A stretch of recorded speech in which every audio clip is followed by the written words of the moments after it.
Hello and welcome to Let's Talk Sports. I am Ralph Labella. And I'm Ron Sen. It's that time of year again, the most important part of the year for millions of NFL fans. Yes, the Madden ratings are out. The Patriots with the five highest ratings are Tom Brady at 96, Stephon Gilmore at 94, Julian Edelman high 80s, and then Devin McCourty, go figure, and who's the last player? Shaq Mason. Now Brady at 96 was the second highest rating quarterback behind Pat Mahomes at 97. We still, I wonder if they had Tyreek Hill rated at all, or is he going to be missing a substantial amount of the year? Yeah, they don't know that yet. But yeah, I could see Brady. I mean, I think if I was starting it just for 1 year, I would pick Brady over the next 2 years as a top quarterback. Well, supposedly they can't change his contract because his last readjustment was in August of 2018. So it has to be a year before they can restructure your contract. And the word is that between his upfront money and the extended contract, he has to get at least more than Jimmy Garoppolo. Okay, whatever. So that probably comes as a surprise to nobody. Now we'll see. Apparently there's brewing controversy because of Caserio. Caserio is kind of a jack of all trades, from scouting to coaching to working in the box, and there's still apparently bad blood between the Patriots, Caserio, Bill O'Brien, and Jack Easterby, who left for Houston, and is one of the four individuals that is there. Houston's functioning off a co-general manager this season, so it looks like they're waiting a year for Caserio. And apparently Belichick and Bill O'Brien are not best buddies. There's a lot of bad blood, and we'll see how that goes. Well, they're practicing with them, before they played them in the exhibition season. Right, and they're going to practice with Tennessee also with Vrabel. So we'll see. I don't blame Belichick though. No, I mean the Patriots. If they want Caserio bad enough, the Patriots want compensation, and I imagine that would be at least a second-round pick. And Houston's saying, "Why should we give you anything if we can get him in a year for nothing?" So. Well, that's fine. I mean, but Caserio won't be going to Houston next year either. They're going to work something out with him. Kraft. Well, you do wonder. Anyway, we'll see. Patriots have a lot of new coaching blood in. We haven't really heard anything. I mean, you don't hear much about the NFL at all right now. There's just nothing to say. It's that dead time of year. Moving on to basketball, should be a lot of fascinating teams this year. Most recently, we saw the Russell Westbrook trade to Houston for like all the draft choices in the world. There's a joke picture, and it shows an inbound pass, and Harden and Westbrook wrestling each other for the ball. That's going to be a disaster. It's going to be a disaster because they're not going to win any more than they won last year. Now, how about the players that are playing with them? You think any of those guys want to play with them? Well, you see a lot of NBA offenses when you have a guy in each corner. They might as well just put a rocking chair in each corner. What's Gordon going to want to do? Is Gordon going to stand there and watch them two play with the ball the whole game? I can't imagine what it'd be like to be one of the other three guys on the court. I mean, I said it. How can anybody want to play with Harden? Harden dribbles. You're standing there watching him. He's either going to take the three or drive to the basket and get fouled, for 90% of the game. So how could any basketball player who is half decent, want to play with him? Now you got Westbrook, a guy that is the worst three-point shooter in the history of basketball. Well, they just both are very ball-centric players, and you just wonder how it can possibly work. But sometimes I get it right once in a while. I've been saying for years, Westbrook, he's the worst triple-double player I've ever seen. I mean, Oscar Robertson was a great player. Westbrook is not a great player. I mean, I don't know how anybody can want to play with him. George left him, and Durant ended up leaving. I mean, he knew he didn't have anything there with Westbrook, and everybody's saying he's one of the best point guards in basketball. Well, it's hard to see Houston as being a threat with those two guys. Now, obviously, the Clippers made a combination move getting Kawhi Leonard, and that was pretty quietly kept under the radar, and then traded for Paul George with Oklahoma City. Oklahoma City is another team they'll still have some talent, but they've traded away so much. Where'd you think Leonard was going to go? Where did you think before all this? At first, I thought he was going to go to the... Do you remember we talked about it the last show? Yeah, at first I thought he was going to go to the Lakers, and then I thought he was going to stay in Toronto.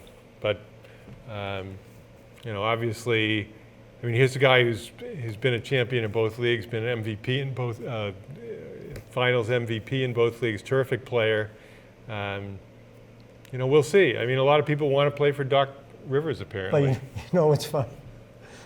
Another thing, too. I'm talking to the people in work. I'm saying, geez, I'd love to bet $500. Now, I'd love to see what the odds are on Leonard going to the Clippers. This is when everybody was talking about Rose comes out and says 98% chance he's staying with Toronto. Then someone else comes out and says 80% chance he's going to the Lakers. Right there, I said, I just wish, I knew what the odds were. If the odds were more than 10-1, imagine I would have thrown 500 on the Clippers. I was so sure he was going to the Clippers because I knew I wasn't going to play with LeBron. I knew that was out. There's no way Leonard would ever want to play with LeBron. A talent like Leonard, the type of personality. He's from California, so you think he's going to go to Toronto? Of course he's not going to play with Toronto. He wants to go to L.A., so where's he going to go? He's not going to go to Lakers. He's going to play for Doc Rivers, who has a very good young team. But he must have said, I want to come there, try to get George. Well, there's two obviously superior teams in the East. I don't know if you put Milwaukee or Philadelphia first. Philadelphia, I mean, as good as Horford has been, 4 years for him at this point, they're not going to have a lot left. Let Horford go. He wants to go, let him go. Yeah, I don't have a problem with. It would have been if the Celtics decided to pay him 4 years for $112 million. I think we both agreed that was a bad deal. And then the Bucks, they lost Brogdon, who's a good player. Now the argument is Brogdon wasn't there during a part of the playoffs, and they still won. Well, it's not always that easy. Now they still have the Greek Freak and Middleton. Middleton got ridiculous money. I think he got 5 years, 175, something like that, which is. He's a good player, but $5 years for $35 million a season, that's pretty pricey. As the years go on, they're going to have to bring in role players from Milwaukee because they're not going to have the money. But you look at the Celtics, I'm really excited about watching Cantor. Cantor has better stats than Horford. Not as good passer, not as good defensively, but offensively, way better rebounder. Better percentage shooting because most of his shots are around the basket. The best offensive rebounder in basketball.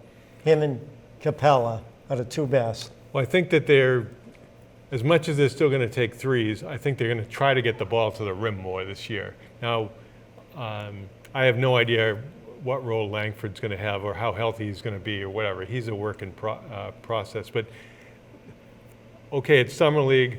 But the guards, Edwards and Waters, I really like the way they took the ball to the hoop. I mean, they're again, exaggerating, kind of reminded me of Tiny Archibald. They could sort of snake through there. But the thing too, Ron, is that everybody, I watched all the games, and all the commentators said that Edwards is the steal of the draft.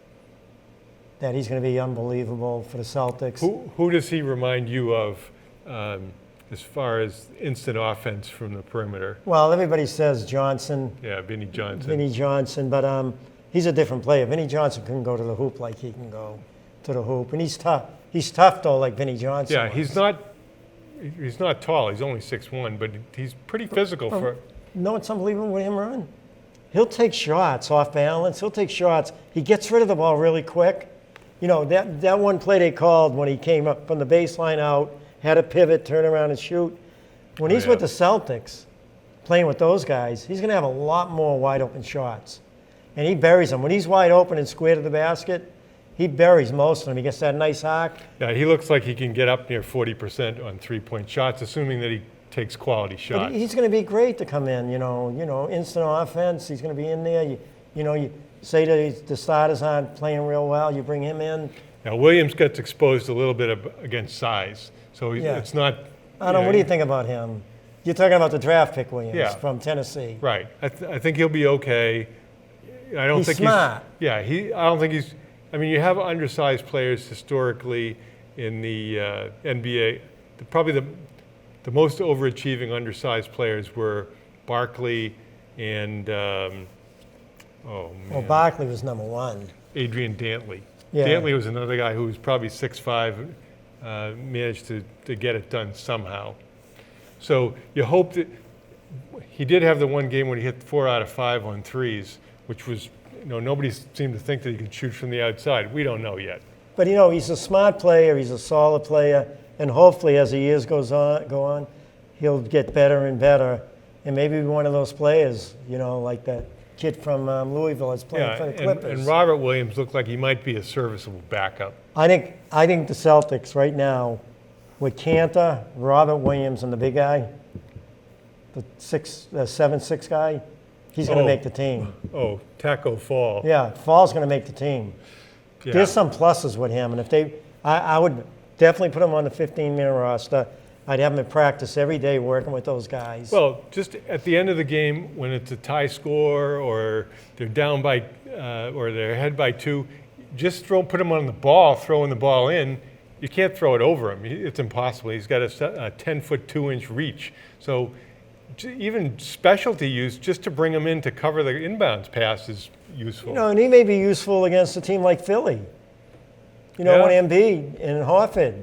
You put him on Embiid, and when he's standing there, he moves laterally really well. Well, he's got to work on free throws. He's got an ugly stroke from the line. I think he's going to go underhand, like Anuaku or Barry. How about Barry? 95% underhand. Yeah, Rick Barry. The good news was, though, that they played extremely unselfishly. I mean, they didn't really seem to care at all who was taking the shots. They wanted to lose the last game, though. They didn't want to keep playing, and they wanted to go back. Yeah, same thing last year. You can just tell. They didn't have Williams in there when the other team was out rebounding them. They didn't have the big Fall in there. They had that. They were undersized, and that's how they got beaten that game.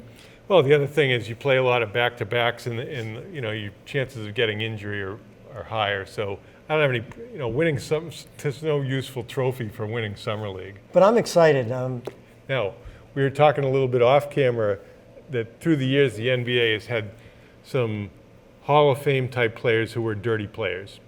Chris Paul, Dwayne Wade, Garnett was a dirty player. Bruce Bowen won't be a Hall of Fame. Detroit, the center for Detroit. Oh, those are ancient history guys. But the one of the dirtiest players who's still out there, who's not even an NBA player, is Grayson Allen. I mean, it's just annoying. He got enabled in college.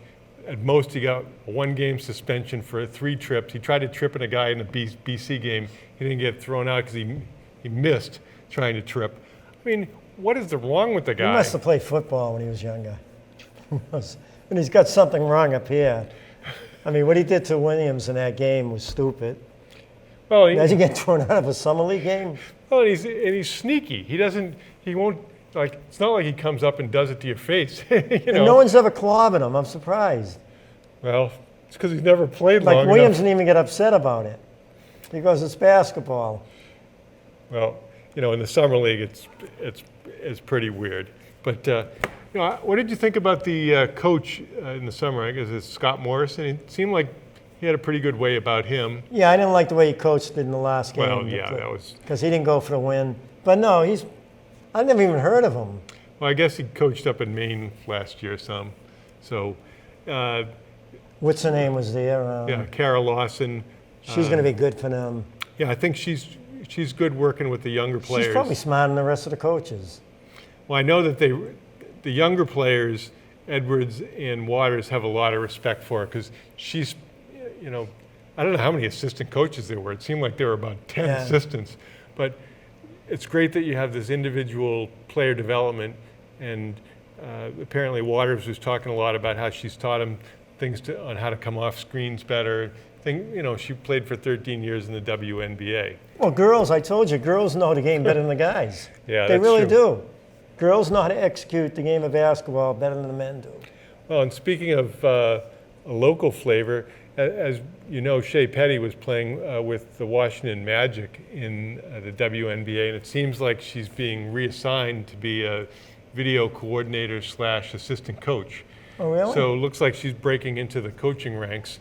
And Shea was a terrific talent, but also had a good feel for the game, which allowed her to have an extended career overseas. She could have had double the points at Melrose if she wanted to. Yeah, no, she wasn't. She played the typical point guard role, and she was able to get everybody else involved. Fabulous defensive player, and overall terrific kid. Hope she had a good experience here through the years, and I'm thankful that my girls were able to play with her for 3 years. But Shea, there was an article in an NBA magazine, and it talked about how much she appreciated getting to play with Elena Del Don, and that it had always been a dream of hers to be in the WNBA. And I'm sure she's going to do really well. I mean, she runs a summer camp up in the area for young people, and a great kid, great family, and just had a great experience in playing overseas and now in the WNBA. Yeah, one quick story about her. When we were coaching her in the summer in a tournament, and I forget the name of the team. They were really good, high school team, and we beat them by 7 points in the first game, but we met them in the finals, and their two girls go up to Shea and Lindley, because they both came up to me complaining that they says, we're going to destroy you this game. You were lucky the last game. And that's all I had to hear from Lindley and Shea. I knew from there we were going to blow them away. We ended up beating them by almost 30 points. I mean, Shea had like 30 points. Lindley had 20. Well, it was a game against, I think it was Westford, at, as I recall, North Andover. And I think her name was Alyssa Jan, good player from Westford, comes down and she takes a jump shot and leaves one of these things for like 3 seconds, and laser beams came out of Shea's eyes. Shea got 35 that game, and Melrose won easily. But then I remember Brady telling her, it was I don't know if it was if Shannon had the most points ever. And so she needed 26 points to break the record. So Brady goes up to her before the game. He goes, will you just get to 26 today, whatever. She scored 28 with 4 minutes to go in the first half. That was it. I mean, that's what she could have scored, whatever she wanted to. Right. I think when she came here, she first sort of tried out for JV, and she scored something like 42 points in the first game. Yeah, how's this, right? So I'm at the game against Stoneham. They lose the first game of the season. Right. Right? And they were hurt. They lost all their players. They had some talent, but they didn't have the point guard. Right. So Brady comes up to me. He goes, Ralph, I got a girl on the JV team. She's a freshman. She scored 28 points in the first half, one of the halves. So he goes, I'm thinking about bringing her up. I said, you're thinking about bringing her up? He said, she should be playing the next game. And from there, they won the tournament out in right. She in Newburyport? Yeah, they won that tournament. Yeah, I mean, it was kind of comical. She could have easily won the MVP 4 years in a row at Melrose. It was a Reading player who won the first year, and whatever. I'm sure Shea could care less. We'll be right back. Welcome back. The paint is barely dry on the All-Star break, and we have Lou, the sports guru, to help us talk about Major League Baseball. All-Star games are my least favorite part of sports. I hardly ever watch them. I get no enjoyment whatsoever, and discussion about who got snubbed doesn't do anything for me. What do you say, Lou? I hate the All-Star game too. I mean, really, at least if it was a real game. Although baseball, at least it is somewhat of a real game. Football and hockey, that's a joke. Even basketball. I mean, when you think about it, you can't play the way you normally play. There's none of that, other than Pete Rose in the 1970 game when he barreled over, ruined that kid's career. Was it Fosse? Ray Fosse. Yeah, he ruined his career. But, you know, I just, the whole thing, the home run derby, is that not a joke? It's probably what helped the Red Sox most is that Betts didn't get into it last year. Well, I think remember it wrecks these guys' swings. a few years back, Adrian Gonzalez was in the home run derby, and then the second half of the year, he couldn't even hit. Yeah. So baseball players are so accustomed to routine, and when they break out of that routine, sometimes it has major consequences. Well, speaking of routine, I would say the Red Sox have gotten into one, finding ways not to win games. Well, you know, they hit their season high water mark of, I think, 8 games over 500, which isn't really that impressive. And I can't see spending a fortune, which they're not going to anyway, on the trade deadline because they just don't look like never mind a championship team. They look marginal for a playoff team. Yeah, and they're not even going to get in the playoffs because you have, not only is Tampa Bay ahead of them and they can't catch them, but you're looking at some of the other teams and who the Red Sox going to beat? You know, if you really think about it in a series, like they just lost 2 out of 3 to the Dodgers. I get it. It's just an interleague Well, game. I guess you wonder if Cleveland will sell off players just because they can. But it's going to happen. Well, that's the rumor that Cleveland's going to be selling players. But the Red Sox definitely have the most talent. I mean, it's all seals. You give him 4 wins. There's 8 games there that he lost. That's what you're expecting. I mean, there's an 8-game difference there. 8 ahead of, what are they, 8 over Yeah, the... it's about, they're 8 behind, what are they, 9 behind the Yankees now? I Well, thought they're 10 in the loss night. column, but, Right. I mean, they're 8 games over 500. They would be 16 if Sale was just pitching half decent. well, and then the But he's killing them. bullpen's blowing 50% of save opportunities. Well, and, You know what, though? It is the bullpen, but it's also the starters. I mean, some of the guys didn't go deep. And, you know, let's face it, when you look at bullpen as a whole, you can say, oh, well, they have this many blown saves. And, yeah, a blown save is a really good stat to me because it means you went in, you had one job, and that was to protect the lead, and you didn't do it. So a blown save is a great indicator at bullpen ineffectiveness. But it only goes so far because they had, how many of their starting pitchers have been what you would call effective? well, Sale, no. well, and Barnes pitched 15 times in June, and that's not the way most relief pitchers can be No, used. it's not going to work. You know, it's not like he's Mike Marshall and he was going to throw 85 appearances during the year. You know, Yeah. and blown saves aren't losses either. I mean, they're not Not guaranteed necessarily. You're right, losses. absolutely. So I know at one time, the last show we did, the Red Sox had 16 blown saves and the Yankees had 12. You know, but I mean, I saw 2 of the Yankees blown saves. They won both games. You know, Britain blew both of those games and they came back and won it. I think from the 7th inning on, isn't it a blown save if you come in and relief? Well, You may yeah. not even be the closer. Well, it Well, you have to depends, be though. you have to be in a save situation. Yeah, you have Yeah, to now enter when in is a a save situation? It's not just the 9th inning. It's 3 runs or less, and it's if you go in and you stay in. In what inning though? When does that I start? think The it is. 7th? Well, I think think it's it's after in the the 7th. Sixth? Well, starting at the 7th, Yeah, right? because theoretically, if you were going to get a save, you could pitch 4 innings and get a save. Yeah, it's 3 runs or less, and it's if you enter the game, it's stay in the game. Because, you know, I think if you Right. enter the game and leave the game, then it's a hold. Then it's the next guy. Right? And then if Right. you come in, it's a save. The But- last guy, right. Yeah, but I mean, not all their bullpen stinks either. You Well, know? No, they need that one pitcher. Workman's been okay. Barnes has been overused, so it's hard to measure. Other guys have gotten hurt from being used too much.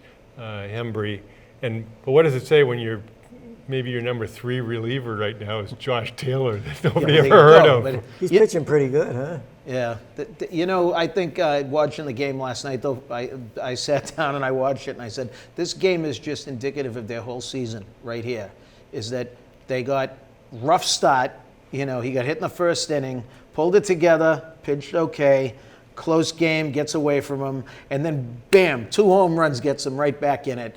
And then it reminded me of Morgan Magic.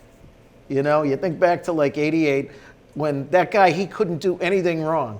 And I kind of think that was part of what Cora had going on last year. That, let's face it, when you have good players that are playing good and occasionally play great, and then you have depth where everybody is contributing, then anybody can manage, I think. And I hate to say it like that because I know it's not true, but a large percentage is just you're moving your pawn out one at a time, one space at a time. Well, the other thing is when you have a big lead, there's not much pressure, which also Well, they had a closer changes. too last year. They did. Kimbrel was great and this year, early on. they have pressure every night because now they're creating situations where they have to win. They have to get into a winning streak, 7 out of 10, 9 out of 12, and they're just not getting there. So you wonder about Betts has started to hit a little bit. Bradley had his month of hitting, and he looks like he's back into not hitting again. Chavis, everyone in the league knows he can't hit a fastball up, so he's getting nothing but He's fastball getting nothing ups. but fastballs up. I Exactly. mean, the guy is death to the curveball, but it doesn't take long. So he's going to has to make the adjustment if he wants to stay in the lineup. Yeah, well, I think when I look at the way things have gone for them, I guess getting back briefly to the closer situation, so let's just say they have Kimbrel.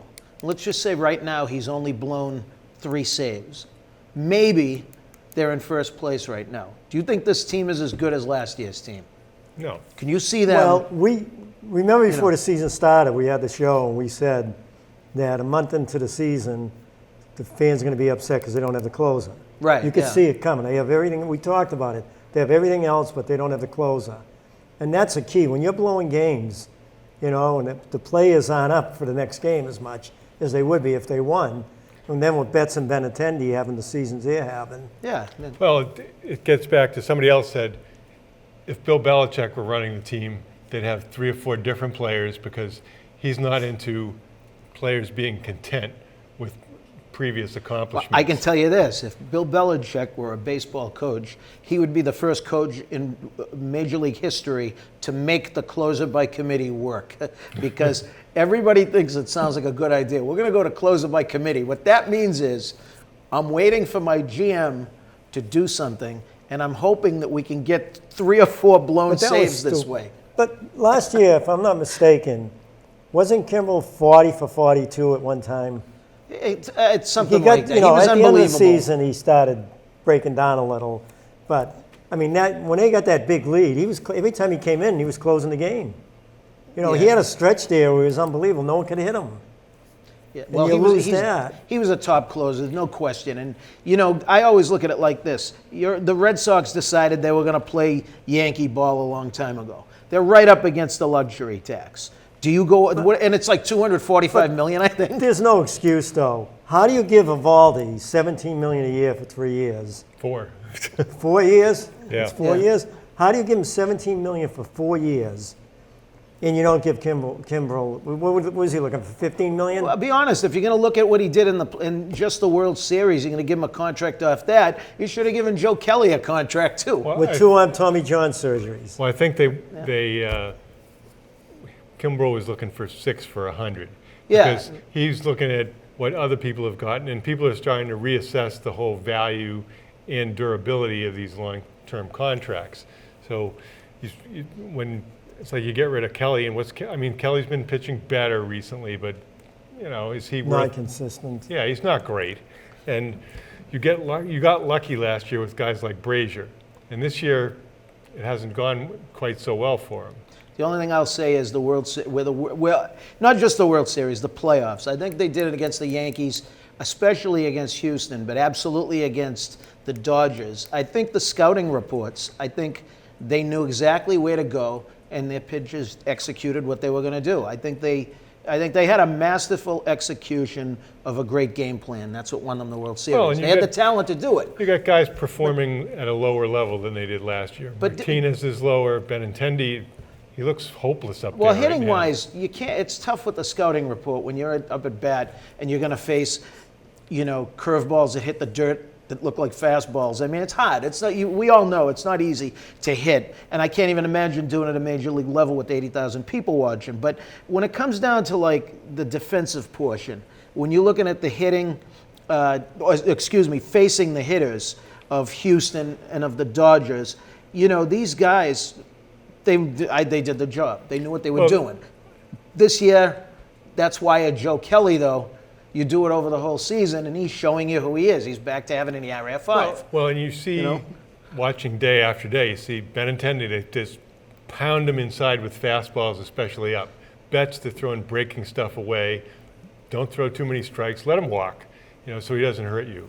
Martinez, he just hasn't been as good. Now the question is, he has an opt-out clause at the end of the year, and if he continues as he has been for the last month, I don't know. They're going to have to give him another 4 years. He's going to opt out. Of course he's going to opt out. Well, it all Is he depends making on whether 25 million? 22. 22? Yeah, you opt out. You And give then, Harper all that money and Martinez is a better player than Harper? Well, They Martinez. give Harper, it's unbelievable. I can't even believe that How contract. do you give got. Harper that money?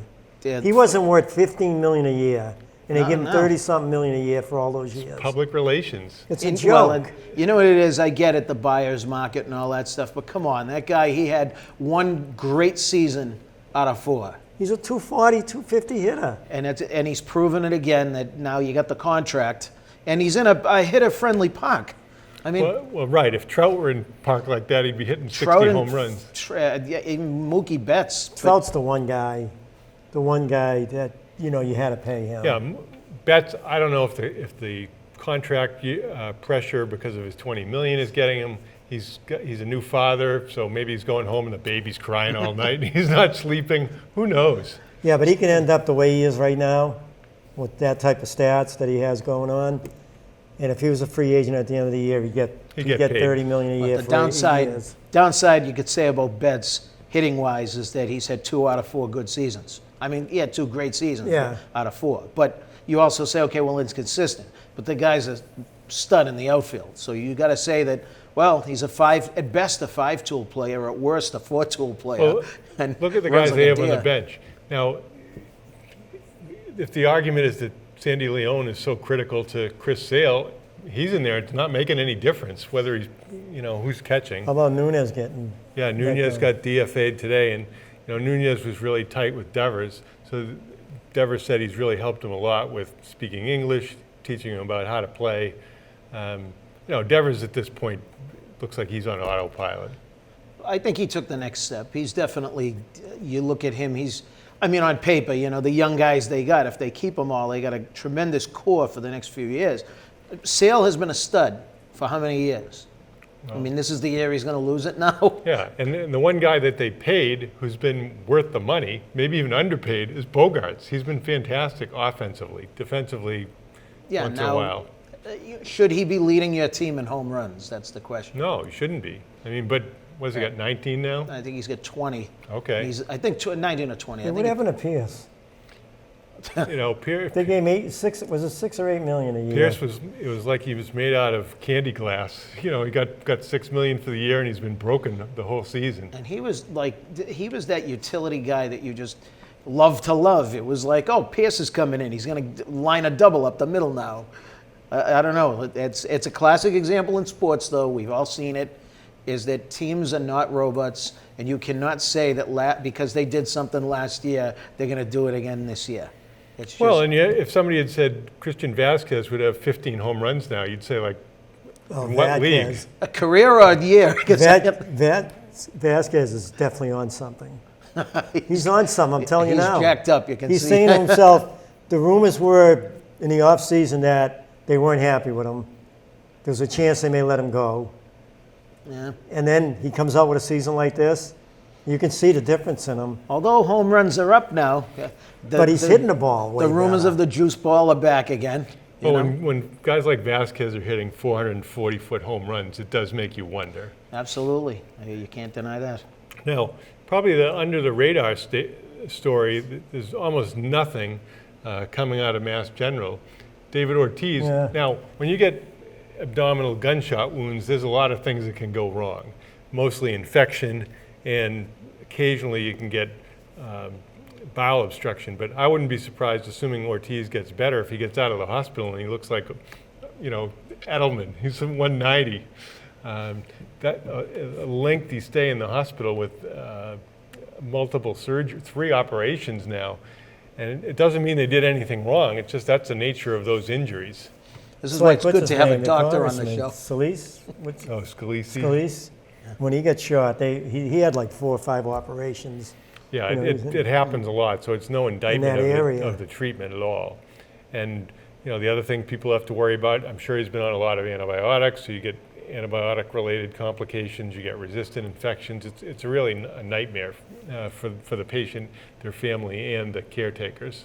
Well, you talk about, okay, he got shot and he's been in the hospital for a while, so you're expecting him to see him a little bit thinner. How about Rob Gronkowski? Did you see that photo of him? No, I haven't heard him, but I'm sure that everybody who says he's coming back, he's not coming back. He lost a lot of weight. Did you see that? He looked like Stanley Morgan. He looked like a then wide receiver. I mean, he was. Well, years ago, we were at North Attleboro, and the game after Teddy Bruschi's kid was playing. Bruschi was the assistant coach, and I walked by Bruschi, and I was a lot bigger than Bruschi, not a little bigger. So you say, if he's, let's say, 5'11" and 170, how was he playing in the NFL at 230? I mean, there's got to be some special vitamins to help you. You see Gronk's stage performance? I heard about it. I couldn't. What did he do? I couldn't watch He was a comedian for about 20 minutes. He had an act.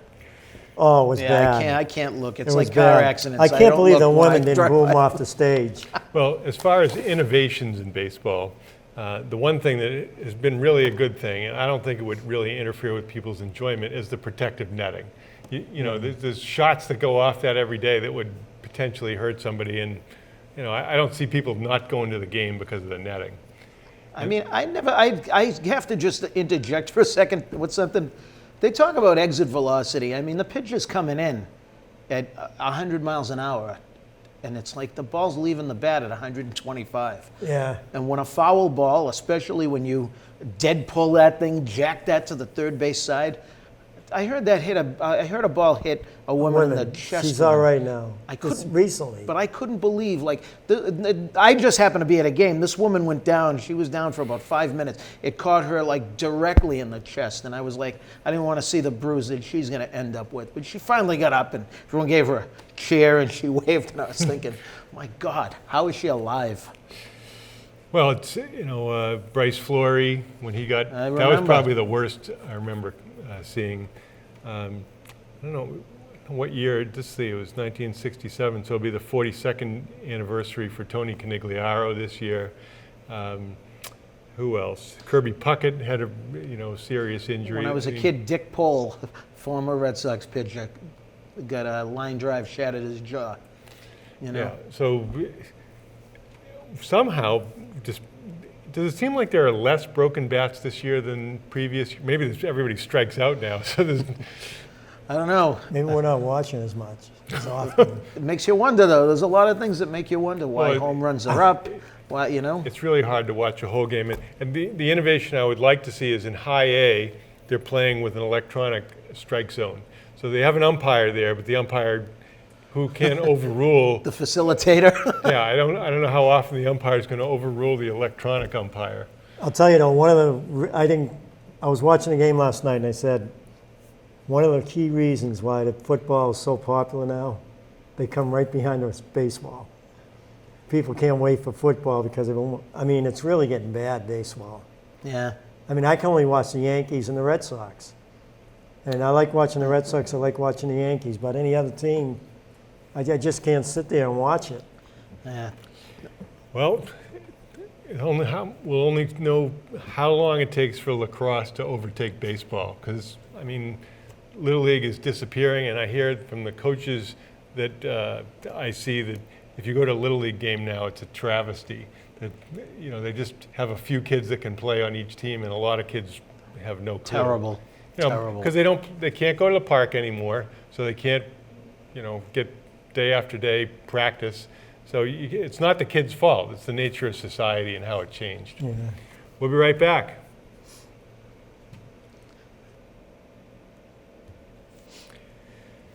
Welcome back.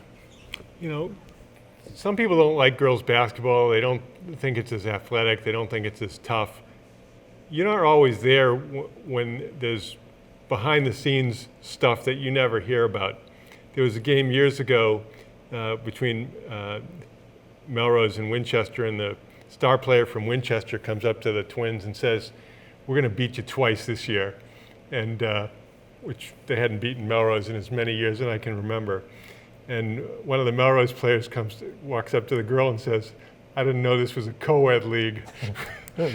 So Anyway, Melrose destroyed Winchester, and the girl had a really tough night because she was pretty upset about the whole co-ed league stuff. Oh, all those great years Melrose had. Was it 15 years in a row? Yeah, they were really strong from 99, 2000. They got so on. many bad breaks. The year your daughter's team should have won the states. That's a tough loss. Well, things happen. But how about Shea Petty? Were they playing with Shea when they played Seward? No, that was Shea's senior year when they played Carroll and Swords. So they're playing Lincoln Sudbury, who after that year went Division I, which they should have been. The only team in the state that could beat them was that team. They had a powerhouse. And the biggest mistake the Melrose coaching staff ever made was Shea Petty. Melrose is down 3. Shea Petty comes up, pulls up for a jump shot. Girl steps in on her, buries a jump shot. She should have been going to the foul line. They call Shea with a second foul now, with about 9 minutes to go in the first half. A lot of time.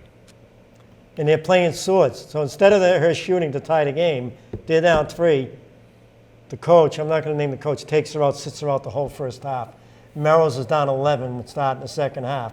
They're playing a team like Swords. You don't even know if Shea was so smart, she probably wouldn't have picked up another foul. But that was probably the biggest coaching mistake I've seen. There was another game. It was a kind of meaningless Christmas tournament over at St. Mary's when Melrose is ahead by 10 with about 3 minutes to go in the first half. Lowell? Yeah, they were playing Lowell. And Shea is at the scorer's table waiting to come in. And Melrose doesn't take a timeout. And in the minute that they don't take the timeout, Lowell gets 10 points. Lowell could really shoot. That was a great game, though, Ron. The Melrose it was 80-something to something, wasn't it? Yeah, Melrose lost by 2. And I remember Coach Bob Romeo from Masco comes over and says, wow, that was really high-octane basketball. It was an unbelievable game. It was in the 80s, Ron. Yeah, I mean, Shea was phenomenal. Lindley Diamato had high 20s, I think, that game. It was just an incredible basketball game. And you remember when the games are interesting, and in a game like that, it's not important necessarily who wins or loses. And, I was thinking about this today as far as for younger players, there's been a lot written about players who are playing all year round are having a lot more injuries. And as you see that, you even wonder about a guy like Zion Williamson, who, he's 6'6", 6'7", 280, 285. I don't know if his body is going to be able to take 100 games, preseason, 82-game regular season, postseason. How is he ever going to hold up under that beating? Well, you're seeing it in Melrose now with the high school where, I've been involved with the basketball team, the girls. They got so many things going on. Now we pick Sundays to, we got to permit for Sundays practice. Right. Well, now they got volleyball. So now they move volleyball to Sundays. So the girls have volleyball. Then there's girls that have soccer, and they have to go to soccer practice 2 nights a week or whatever. And then they got softball, where they're playing on a softball team. I had a parent emailed me today who said, I'm sorry my daughter couldn't make the workout I had last night. And I emailed back and I said, I'm more worried about your daughter doing too much than too little. I had kids who were at volleyball camp for 3 or 4 hours, then they were coming up to basketball practice.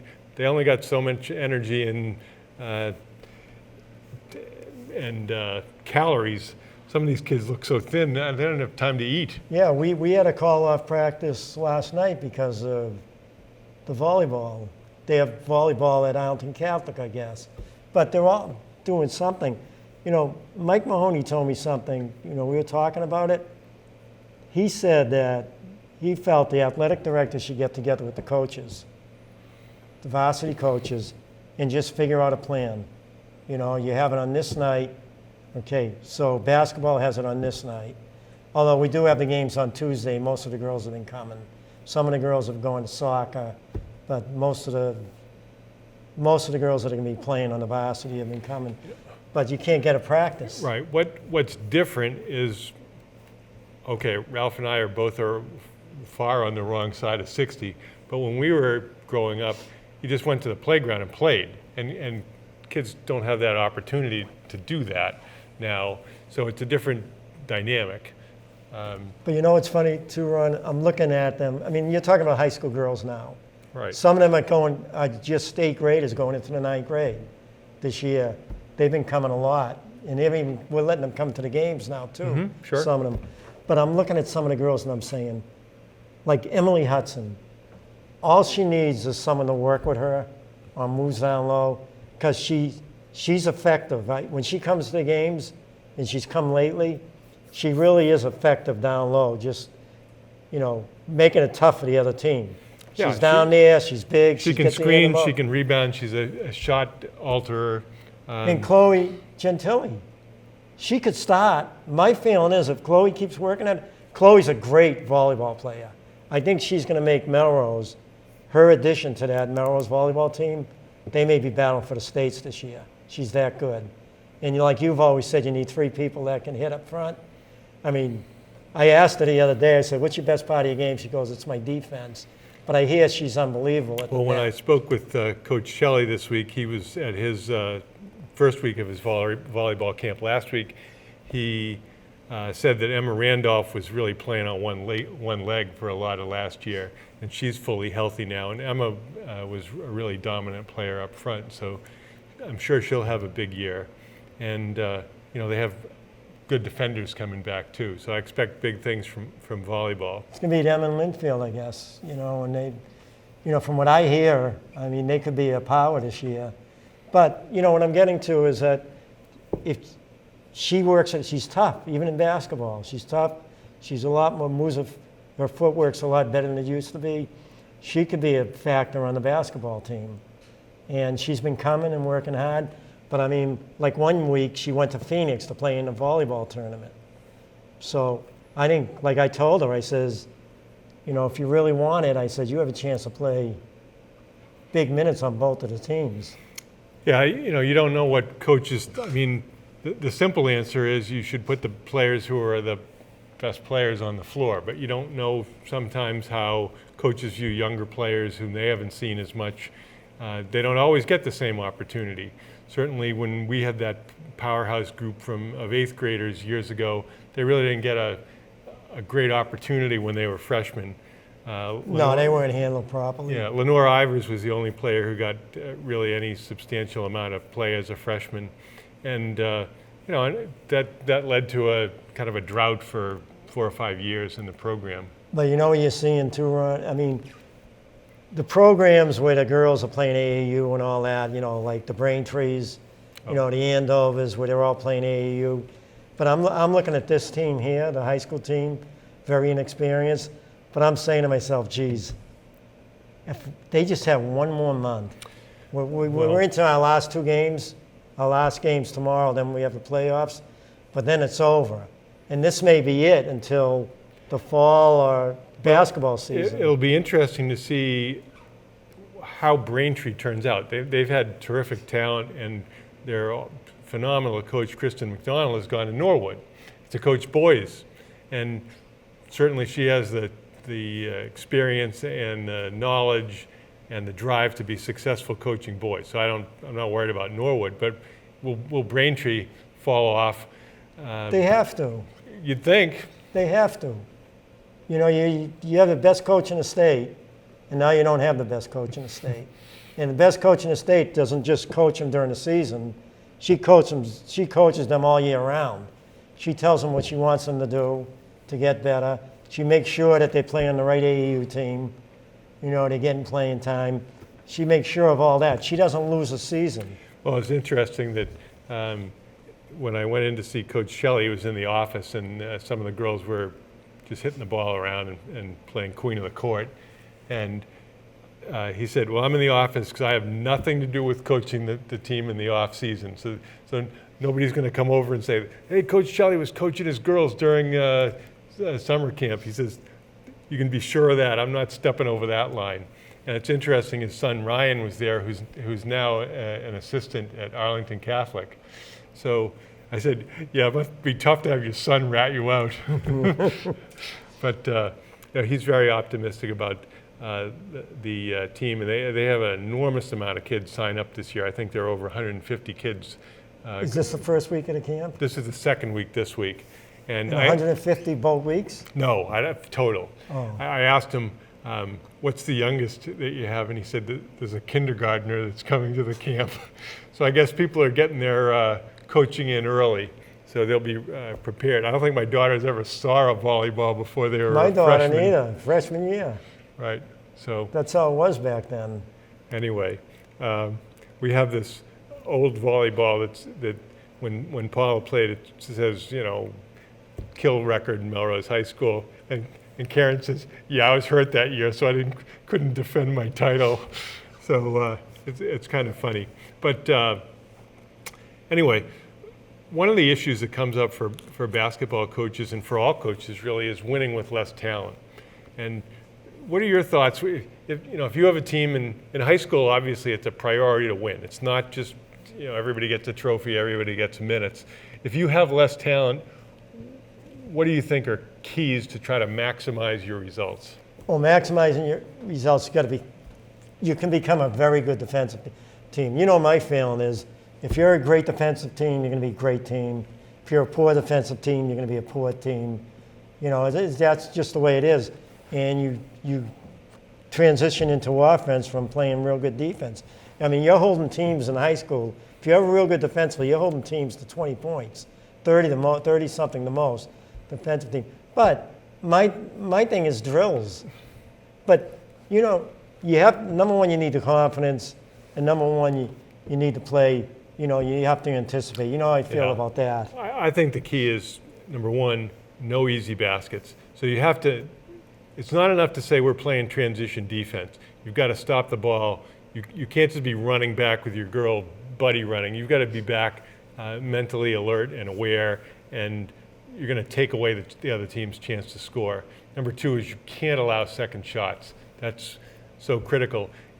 The one year they lost a game at the end of the game by 1 or 2 points to Lexington, and the first two trips down the floor, Lexington scored on putbacks. So you lose the ball, you lose the game just as much on a basket scored in the first 10 seconds as you do in not making one in the last 10 seconds. Yeah, your mindset is key. You've got to understand the game. But like the girls on this team this year, what I'm really happy about is Adriana.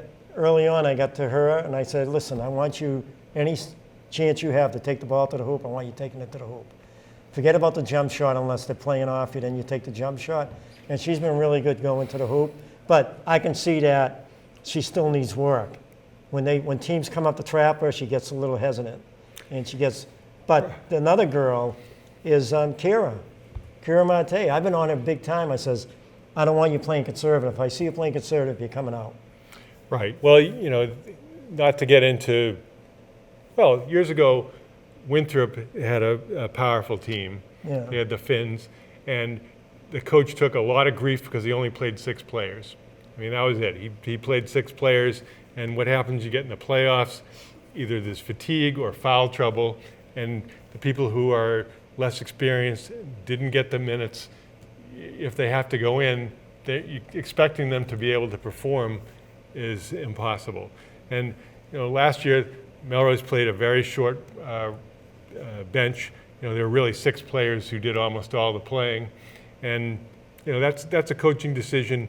But if teams that are really strong year after year, like volleyball, there's younger players that are getting important minutes in big games, and if you lose a game now and then, as part of that experience, it's not the end of the world. Yeah, but volleyball is not in the same league as basketball. I mean, come on. Your daughters became unbelievable volleyball players and put 1/10 of the time in volleyball that they put into basketball over the years. My daughter put in 1/10 of the time in volleyball, was a way better volleyball player than basketball player. It's easy to be a real good volleyball player than being a really good basketball player. As far as high school anyway. In high school. Yeah, there's a pretty limited skill set, and especially if you are predominantly either a back row player or a front row player. You don't have to learn to do a lot of bumping if you're a front row player. No, but I mean, if you're talented, let's talk about Nicole and Mary Kate in the back row. Mm-hmm. They're both excellent in the back row. Nicole's a very good athlete, but better for maybe, I don't know what other sport she's playing besides I think volleyball all year now. She might be year-round, But like Erin. Really good athlete, quick, tough. Basketball, she was very good in certain areas, defense, running the court, but volleyball, I think almost every girl it's an easier game to be really good at than basketball. No, it's true because there's just fewer skills that you have to master. In basketball, you have handling the ball, you have passing the ball, you have rebounding, you have shooting, of course. And when you're talking about shooting, you have scoring inside, mid-range, perimeter, so that it goes, and you have to be able to do it with both hands. And you're going up against a real good player most of the time. In basketball, you got to be really good, because if you're playing top-notch basketball, you're going up against really good basketball players in your face the whole game. And probably the biggest intangible that you might say is, in basketball, there's no net between you and your opponent. So in volleyball, for the players who are not really into the physical play so much, they don't have to worry about getting taken out, undercut, getting their teeth knocked out, that sort of thing. No, volleyball is a great sport. Oh, absolutely. I think the most fun kids have playing volleyball with Coach Jelly. Well, and nationally, the trend is more and more girls are getting into volleyball and fewer girls are playing basketball. So that's a national trend. It's not surprising. Before Title IX, in 1972, there were 700 girls playing soccer in the United States in high school. And now it's over 350,000. So if you have 350,000 high school girls, how many of those girls are going to be really superior players and get a chance to make the United States a dominant team internationally? And the answer is a lot. So the competition to compete on the international stage is so high and the talent is so high, it's not surprising that because of Title IX, the girls' sports exploded in the United States. Oh, yeah. And again, volleyball has made so many girls happy in Melrose. Coach Chelly. My daughter made my daughter's 4 years up there in high school. I've enjoyed seeing you tonight. I'm Ron Sen. And I'm Ralph Labella, and thank you for watching Let's Talk Sports.